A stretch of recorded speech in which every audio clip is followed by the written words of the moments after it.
শেষ ভাতের প্লেট। রাত তখন প্রায় 10:30।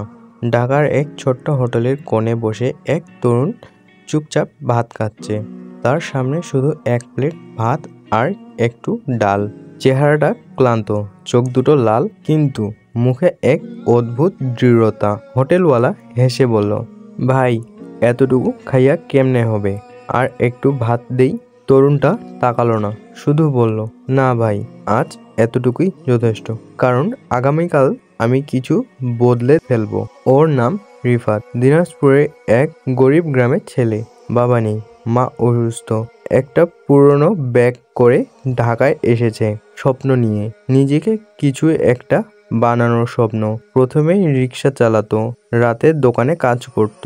লক্ষ্য ছিল শুধু একটা, টাকা জমিয়ে পড়াশোনা করবে, নিজের মাকে নিয়ে আসবে ঢাকায়। মানুষ হাসতো, তুই পড়বি? তোর মতো লোকেরা কাজ করে খায়, পড়ে না। কিন্তু সে থামেনি।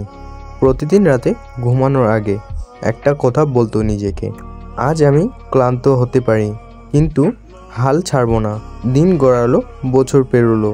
রিক্সা বদলে সে মোবাইল সার্ভিসিং শিখলো। তারপর একটা ছোট্ট দোকান খুললো। ধীরে ধীরে গ্রাহক বাড়লো, দোকানটা বড় হলো। আর আজ তার নাম রিফাত টেক লাভ। ঢাকার এক পরিচিত মোবাইল কোম্পানির মালিক সে। হোটেলের সেই বৃদ্ধ লোকটা এখনো আছে, মাঝে মাঝে সেখানে যায় রিফাত। একটা পুরো খাবার কিনে বিল দেয় না, কারণ বলে, ঋণটা এখনো শেষ হয়নি ভাই। ওই রাতের ভাতটা আমার জীবন বদলে দিয়েছে। জীবনে যত কষ্ট আসুক, একদিন না একদিন সে কষ্ট তোমার সফলতার গল্প হয়ে যাবে, যদি তুমি হাল না ছাড়ো। এই গল্প থেকে তোমরা কিন্তু এটাই বুঝতে পারছো।